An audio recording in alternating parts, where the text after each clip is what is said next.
He stood up and raised his glass. 70 people turned to look at him. I felt my chest tighten instantly. Then he looked straight at me and said, "I am not walking." Someone else's mistake to the altar. No one laughed, no one moved. The room went completely silent. I was standing right there, smiling, like nothing inside me just broke. My name is Sarah Ford. I was 30 years old that night. That was my rehearsal dinner, the night before my wedding. My father had paid for everything, for both of my sisters' weddings. $52,000 for one, $61,000 for the other. He walked them both down the aisle, cried during their father-daughter dances, held their hands like they mattered. For me, he would not even stand, not even pretend for one moment. And what no one in that room knew, what he never knew either, was that I had been protecting him since I was 8 years old, carrying something that was never mine, holding it together so our family survived. The next day, someone else would walk me down that aisle. An old man who never left me, not even when everyone else did. But to understand how it got here, you have to go back to the night everything changed, November 22nd, 2003. I was 8 years old. 8 years and 8 months, exactly. That morning felt completely normal. My mom drove me to school. 3rd grade classroom, same routine. She smiled when I got out, told me she would see me later. After ballet class that evening, except I had already quit.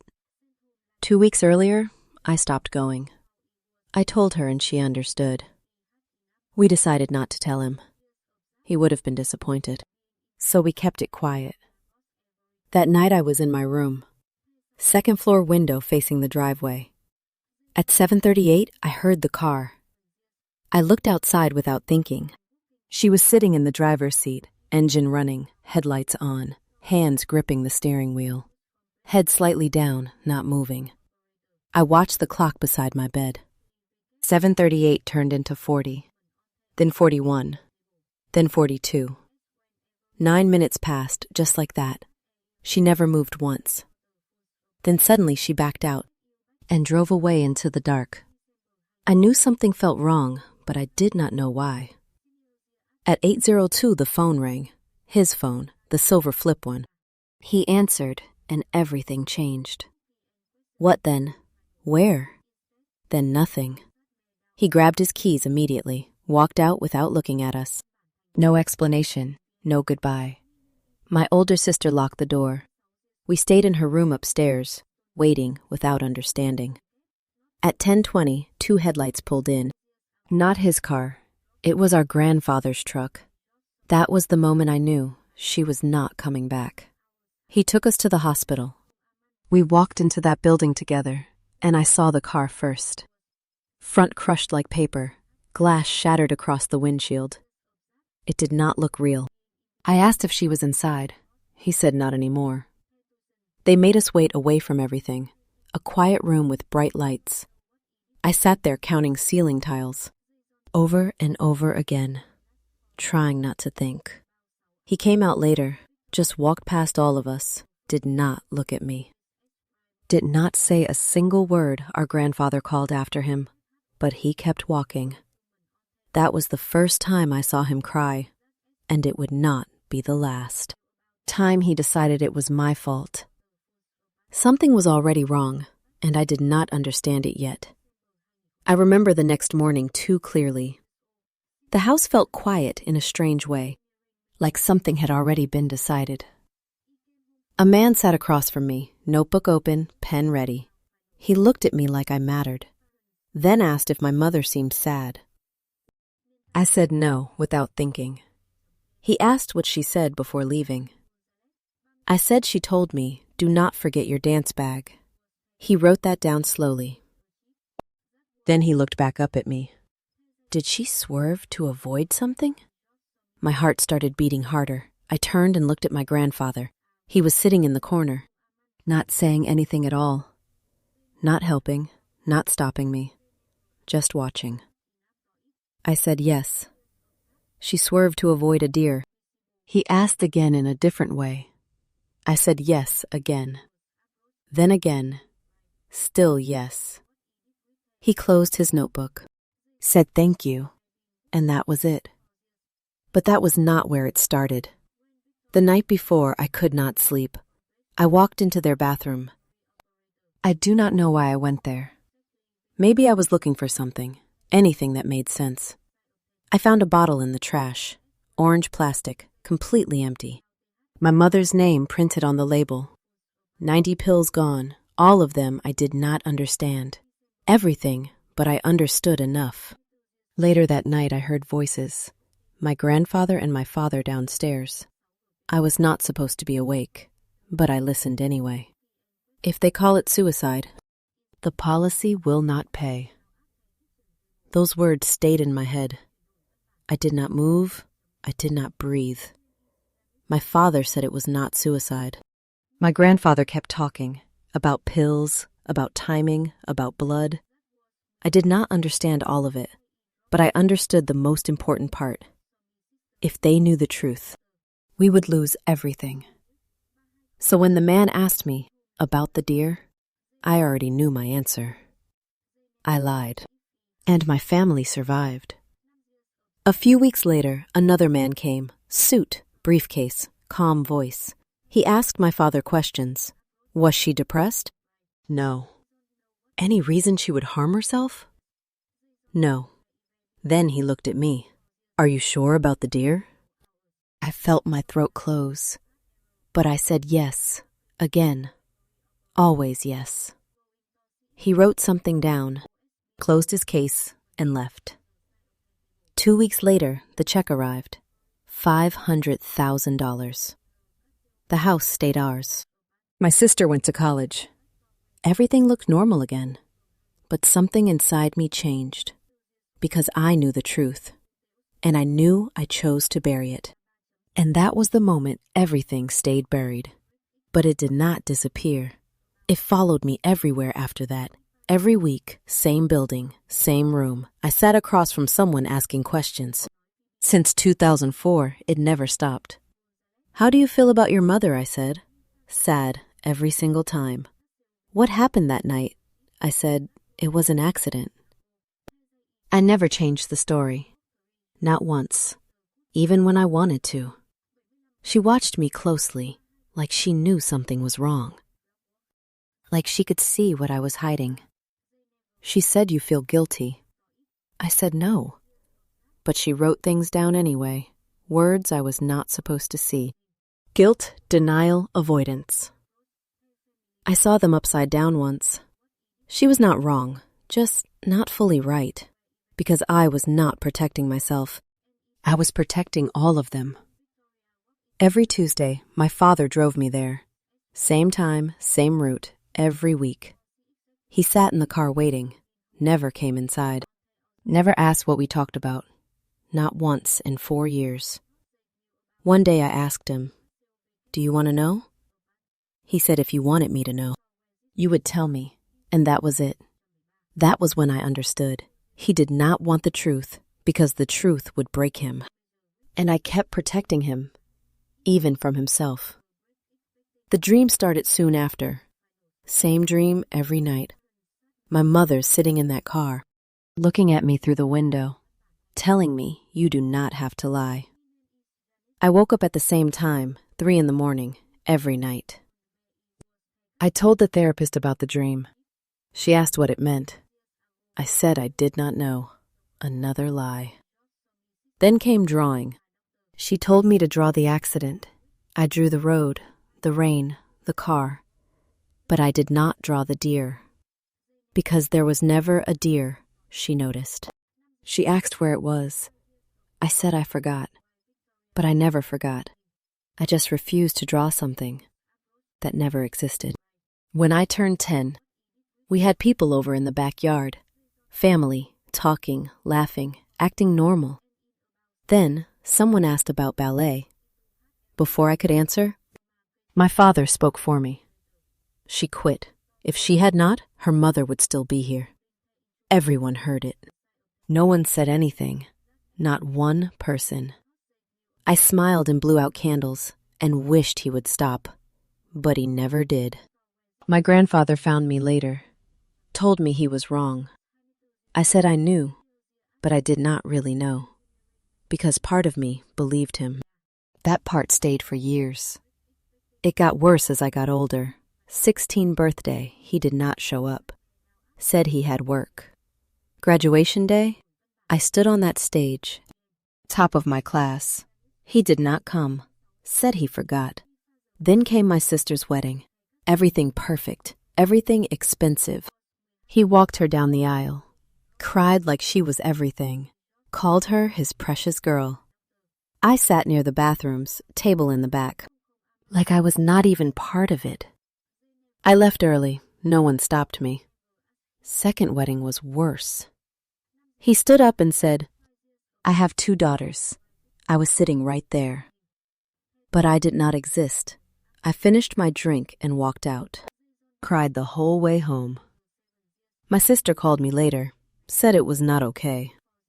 I told her it was fine, but it never was. And it never stopped. Not when I left that house. Not when I tried to build something. Because someone still showed up for me. Every single time. My grandfather. When I got into college, I did not know how to pay. I had some savings, not enough. I told my father. He said you will need loans. That was it. No offer, no support, just a statement. The next day, my grandfather came over. He handed me an envelope. Inside was a check, enough for my first year. He said, I will handle the rest. He did. Every year, from his own money, from what he saved his whole life. He never asked for anything back. Not once. Then, I needed a car. I was ready to buy something used, something small, something cheap. He said, let me take care of it. A week later, I had a car, paid in full, in my name. When my father saw it, he looked at my grandfather and said, you are spoiling her. My grandfather said I am helping her, like you should have. My father walked away, like he always did. Then everything changed one day, because I met someone. It was simple at first, just a mistake with coffee, then a conversation, then another. He listened, not just heard, listened. I told him everything. Not all at once, but enough. About that night, about the lie, about my father, about the years he did not interrupt, did not judge. He just stayed. That was new to me. 6 months later. He said when we get married, you will not sit alone. I laughed. He did not. He proposed not long after I said yes. I called my sisters first. Then I called my father. He said congratulations. Then he said, I hope you are not expecting me to pay for anything. I said I am not. He said good and hung up. That was his blessing. So we planned everything ourselves. Every dollar, every detail. No help, no favors, just us. But I still invited him, because part of me still wanted him there. He sent back his response, yes attending, no walking me down the aisle. Just like that, cold and clear. The night before the wedding. 70 people in the room. Rehearsal dinner. Everyone dressed up. Everyone smiling. My future family spoke first. Warm, kind, welcoming. They said they were gaining a daughter. I did not know how to react. Then my sister stood up. She looked at me and said I was strong. Said I deserved happiness. Said I survived things no one saw. People clapped. I almost believed it. Then he stood up. No one asked him to. No one expected it. But he stood anyway. The room went quiet instantly. He took a moment, looked around slowly, then looked straight at me and said, tomorrow she is getting married. People have asked if I will walk her. Pause. Long enough to hurt. I am not. I am not walking someone else's mistake to the altar. No one moved. No one spoke. It felt like the air disappeared. I could hear my own heartbeat. He sat down, like nothing happened, like he said something normal. A fork dropped somewhere. Loud in the silence, I turned my head slowly and looked at my grandfather. He was already looking at him. Then he stood up. Calm, steady. Walked toward me, not toward him, toward me, he said. I would be honored to walk you down the aisle tomorrow. His voice did not shake. I felt something break, but not in the same way. Then he turned, looked directly at my father, and said, "You are a coward." Then he looked back at me and said, "Let us go." We walked out together, 70 people watching us leave. Outside, the air felt different, like something was about to change. He held both my hands, looked me in the eyes, and said, "Tomorrow, I am going to fix this. I should have done it years ago, but I am fixing it tomorrow." I asked him how. He said, "You will see." And for the first time, I believed him. Something was coming. Something big. Something big was coming. I could feel it in my chest. The next morning, I woke up early, before anyone else moved, before the noise started, before I had to pretend again. It was my wedding day, and everything felt too quiet. My sisters came in first. They looked serious, not excited. They told me they talked to him. They said they confronted him, said what he did was wrong. He did not care. He left and went somewhere else. I nodded like it did not matter. But something inside me shifted. Then my grandfather knocked on the door. He asked to speak with me alone. The room went silent instantly. My sisters left without a word. He closed the door behind them. Then he reached into his jacket, pulled out an old envelope, worn edges folded years ago. He said, "You need to see this. Before you walk down that aisle." My hand started shaking. I opened it slowly. 2 pages inside, written a long time ago. Addressed to my father, but never sent. I read every word, and everything inside me stopped. It said he knew. He knew what really happened. Days after my mother died, he knew it was not an accident. He knew the truth, and he never told anyone. Not me, not my sisters, no one. I read it again, just to make sure, but the words did not change. He knew. For 22 years he knew, and still blamed me. I looked up at my grandfather. I could not even speak. He nodded slowly, said he thought things would change, said he thought time would fix it, said he was wrong. It was not grief. It was a choice. My father chose to blame me instead of facing himself. I felt something break inside. Not like before. This time it was different. Colder, sharper, clearer. All those years, all those moments. Every word he said to me, every time he looked through me. He knew the truth, and still did it anyway. I sat down slowly. My dress half finished, makeup done, hair perfect. But none of that mattered anymore. He asked me one question. "Do you want to cancel?" I looked at him, thought about everything. Then I shook my head. No, I am getting married, but I am done protecting him. The words came out steady, stronger than I expected. He did not interrupt, just listened. Then he asked what I wanted. I looked straight at him and said, "Tell the truth. All of it. No more silence. No more lies." He stepped closer, kissed my forehead, said your mother would be proud. I closed my eyes, tried to believe that. Then he left the room, and I stood there alone. For a moment, everything felt different. Lighter but sharper, like something was about to break open. I finished getting ready, looked at myself in the mirror, and for the first time, I was not afraid. When I stepped out, I was not protecting anyone anymore. I stepped out ready for the truth. I was done protecting him.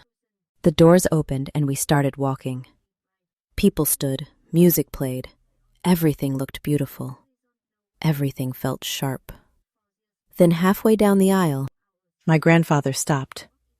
Not slowed. Stopped. The whole room shifted. I turned and looked at him. He leaned closer and spoke quietly.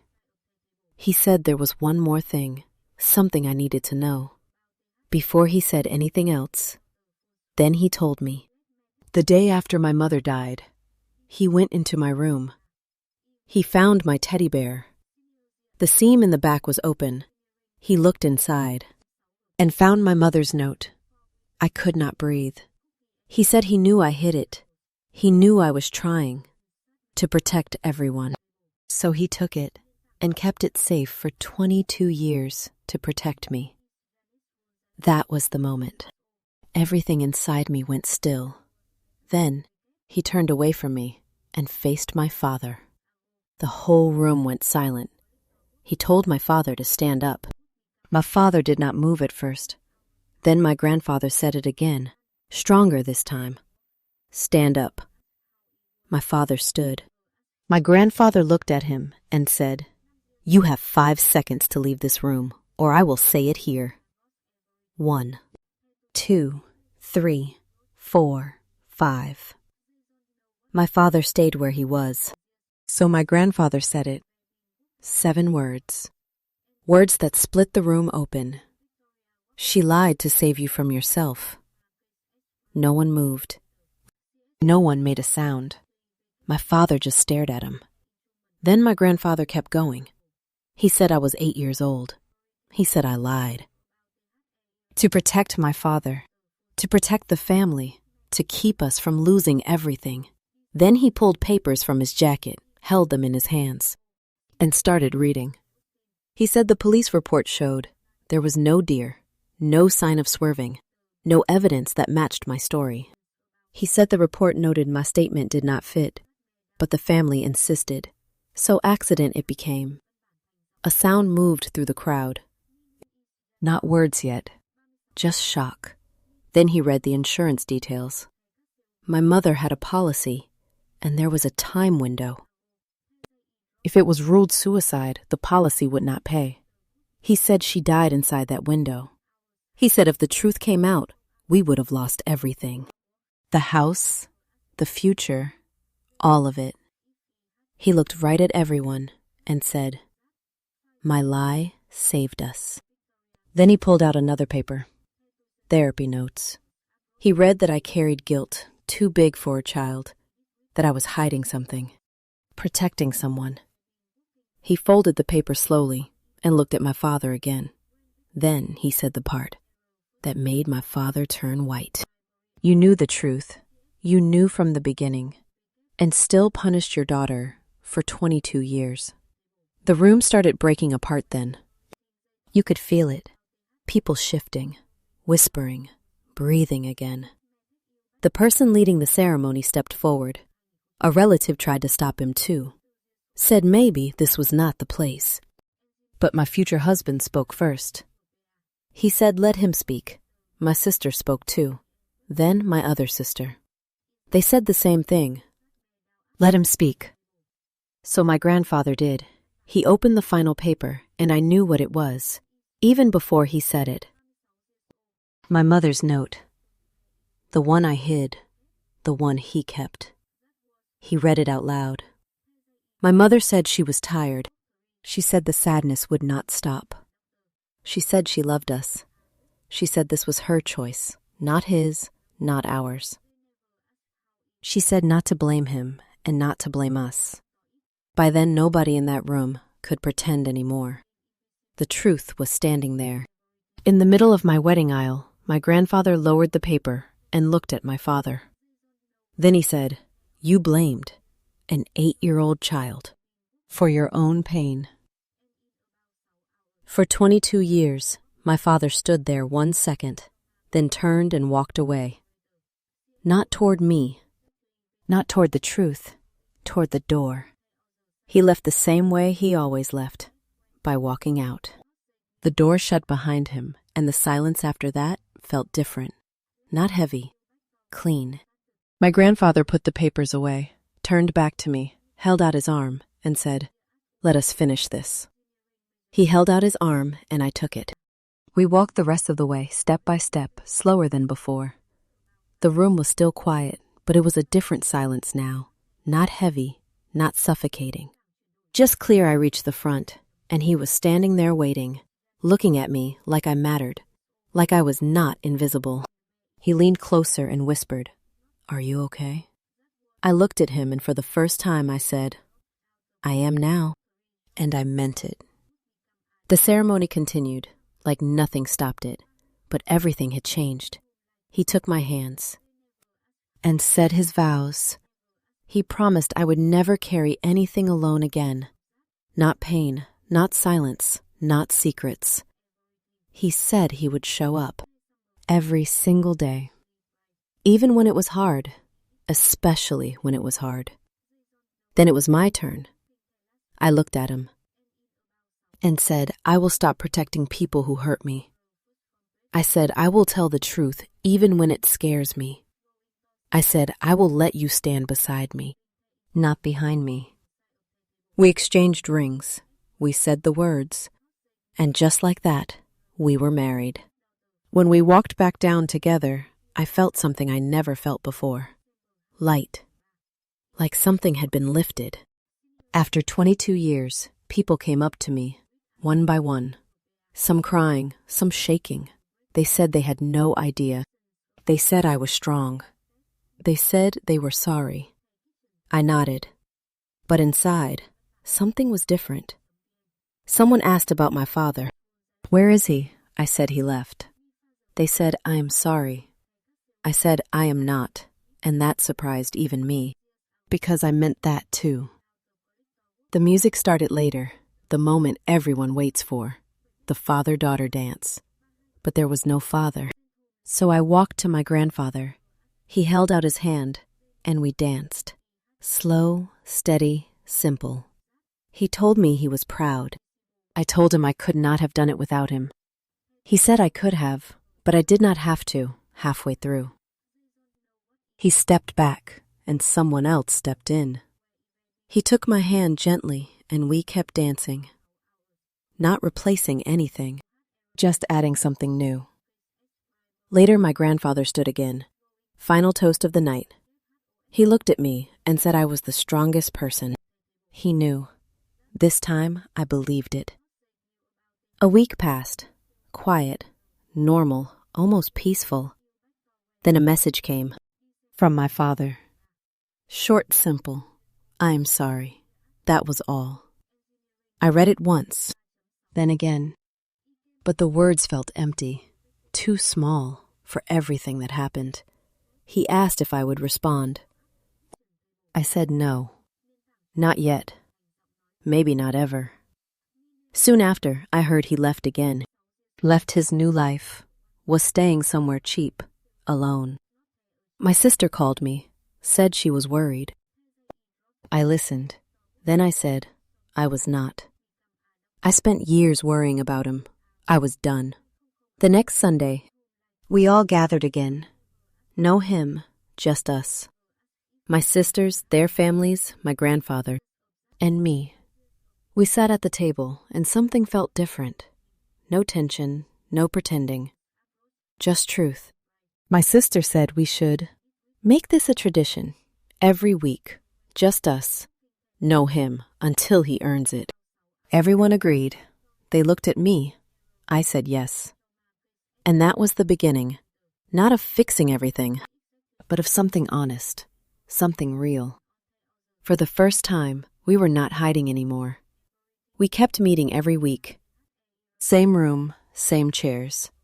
But everything felt different now. There was no more hiding. In December, he asked something. He asked if we could go together. To sit with someone. To try to fix what he broke. I did not say yes right away. I thought about it. Then I said yes. But only if someone else was there. And my grandfather would be there too. He agreed. The first session felt heavy, like the air was too thick. No one spoke at first. Then the question started. Why are you here? He looked at me, then looked down, and said I do not know how to fix what I did. Then the truth came out, slow at first, then all at once. He said he knew, from the beginning. He said it was not an accident. He said he knew my mother chose it. And he said something else. Something that stayed with me. He said it was easier to blame me than to face his own failure. Easier than admitting he did not see it, did not stop it, did not save her. So he chose me, a child, and made me carry it for 22 years. The room went quiet again, not like before, not explosive. Just still, I looked at him and said what I needed. I said, I want you to admit you chose to hurt me every day for 22 years. Not because you did not know, but because it was easier. He did not argue. He did not explain. He just said, you are right. That was the first time I heard him say it, without excuses, without turning away. Then he asked something simple. Can you forgive me? The room held that question. For a long time, I did not answer right away. I thought about everything. All the years, all the moments, all the silence. Then I said, I am not ready. But I am willing to try. He nodded, like that was enough. For now, I told him what that meant. It meant he shows up. Every week. It meant he does the work. It meant no more excuses, no more hiding. Maybe in a year, maybe in 5, maybe never. But today, no. He accepted it, without pushing, without asking again. When we stood up to leave, he asked if he could hug me. I looked at him and said, not yet. He nodded and stepped back. We walked out of that room.